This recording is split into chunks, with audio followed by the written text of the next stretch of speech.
Welcome back to the adventure, friends. We are on quite the adventure right now. We are in Montana. And oh my God, look at how gorgeous this is. This is just beautiful around here. Oh man.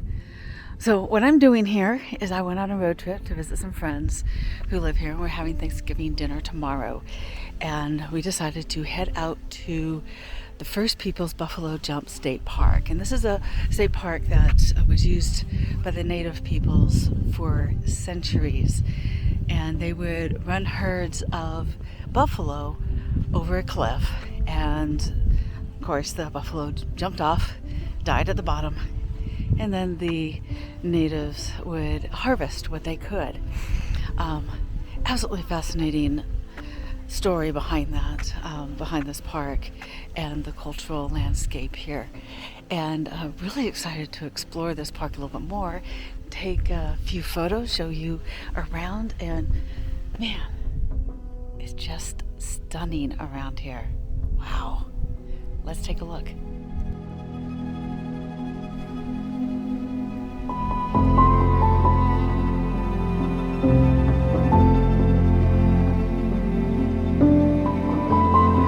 So the buffalo jump here is one of hundreds, or I'm saying hundreds, it could be something else, but one of many buffalo jumps throughout the nation. It was a easier way to get what your tribe needed for the winter, was to run buffalo off a cliff. But this one, they think, is one of the largest.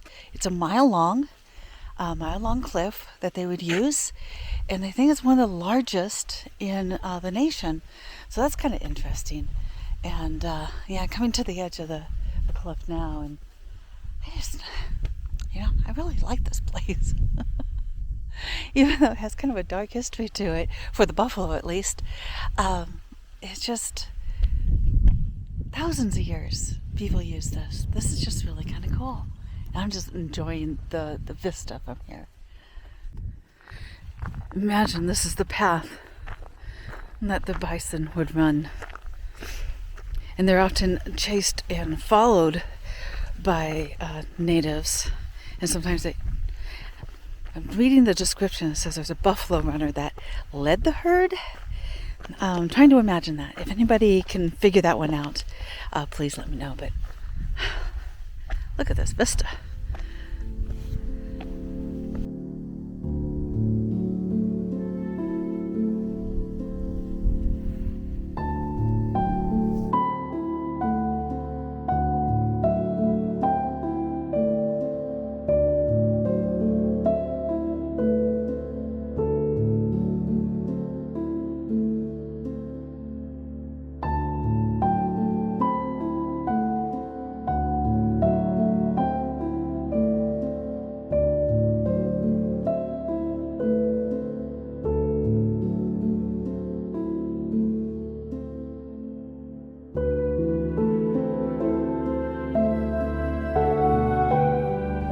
Geology is even fascinating. You got great natural history, you've got great cultural history here. The park is just outside of Great Falls, not to about 20 minutes outside of Great Falls. And I would say it's definitely worth a visit. This is just amazing.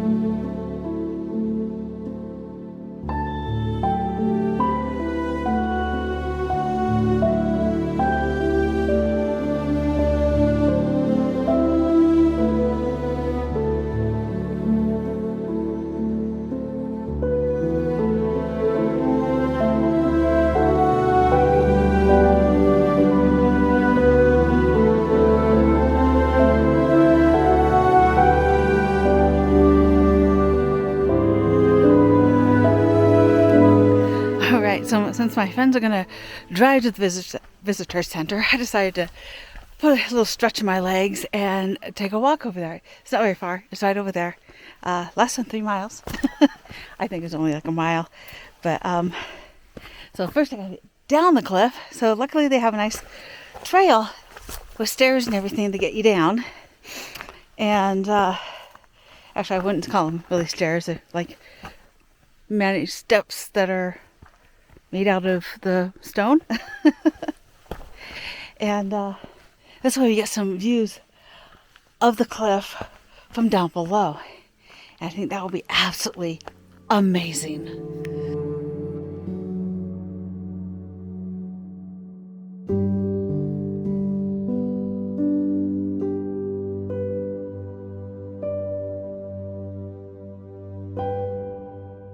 I also want to say, as I was heading down the hill, oh, that might be a good, cool picture, is that the other thing this place has is a prairie dog town. So if you want to take pictures of prairie dogs, make sure you bring your long lens when you come here. But right now, I'm just using my 18 to 200. Oh, no, it's 18 to 300. My Tamron 18 to 300. And it's getting all the vistas. It's getting all the close-ups. And zooming in on some of those prairie dogs. They're little itty-bitty things in my frame. But I can still say, see that speck right there? It's a prairie dog.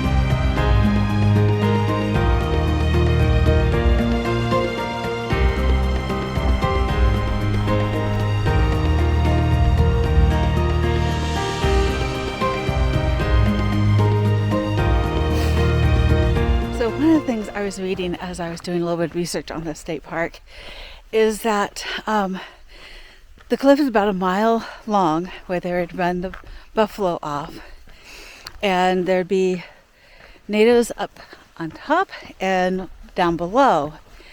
And they are also saying that because this was so heavily used, there's like 18 feet of archaeological remains of bison that fell over that was not used. Yes, Native Americans used almost the whole bison, but there were parts that they did not always need. It's kind of like, how many bones do you really need for your tools or decorations or anything like that? So there's still quite a bit of remains. So over the thousands of years, it's like it built up. So what I was reading is that it's thought to be about 18 feet of remains at the base of the cliff. And I'm kind of wondering if I'm walking on old buffalo bones.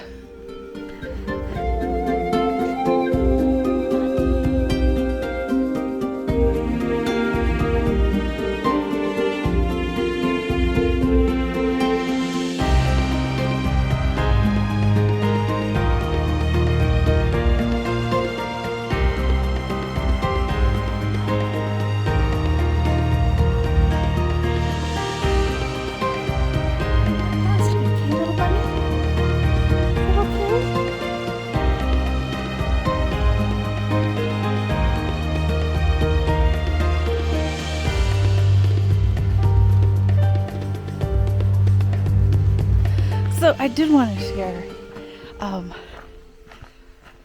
why I love state parks so much and why I'm always trying to explore them more and more. It's and I try to make sure there's one on my list every time I go traveling. But it's because, a lot of people go to the big parks.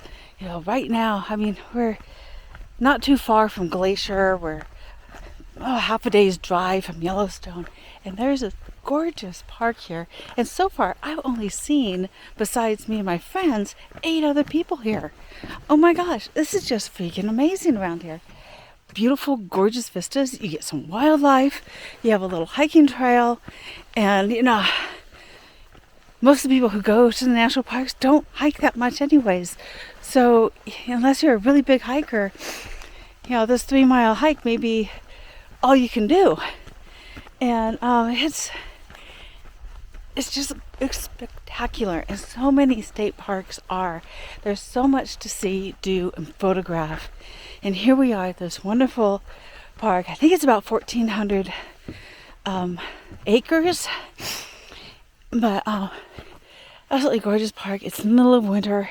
Well, not quite winter yet, is it? It's right before Thanksgiving. And it's still beautiful. It is so beautiful. And so well worth the visit. And you get to learn a little bit about history too. And I do like a good history lesson. Anyways, let's keep walking. I say I'm about a third of the way, maybe a quarter of the way to the visitor center. It's my friends will probably get there before I do since they're driving. But yeah, there's a parking lot up at the top, and then a parking lot down at the visitor center. There's a trail that links both the top to the bottom. There you can do a loop trail, and I believe the loop trail is about 3 miles long. At the top there's a shorter nature trail that tells you about the history of the place. And we're going to check out the visitor center when we get there. But you have beautiful, beautiful views of the mountains. They are not the Rockies. The Rockies are a little... Oh, I'm all turned around. I think that's west. That would be east, or is that? I don't know. And I don't have my compass with me. All I know is I'm heading down to there. So let's keep walking and explore a little bit more of this beautiful prairie and wonderful, amazing scenery. Geology is fabulous too.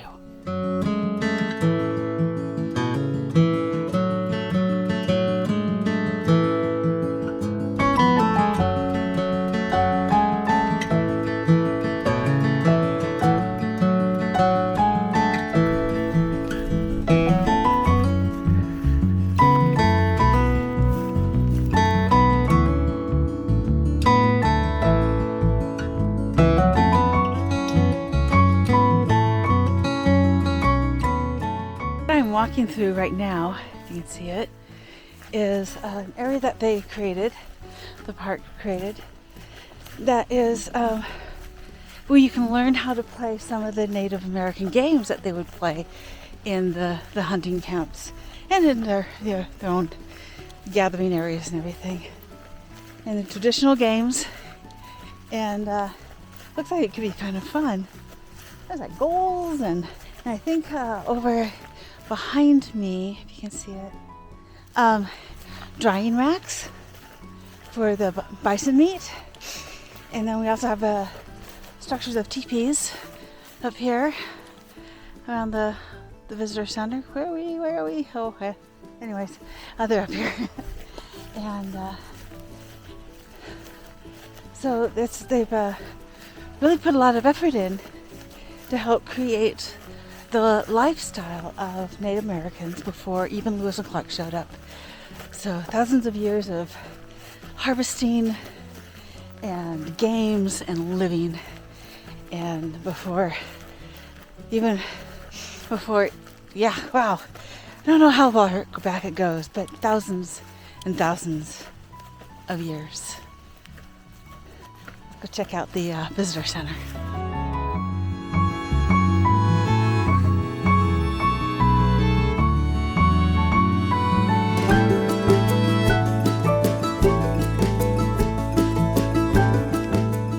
This was a wonderful visit at the First Peoples Buffalo Jump State Park. It's run by the Montana Fish, Wildlife, and Parks Department Division, something like that. And it is just outside of Great Falls, so not too far from Glacier National Park, and about, like I said, about half a day's drive from Yellowstone. So if you're in the area, if you're exploring one of those parks, I highly encourage you to stop by this wonderful little park outside of Great Falls to enjoy the views and the history. And until the next adventure, bye.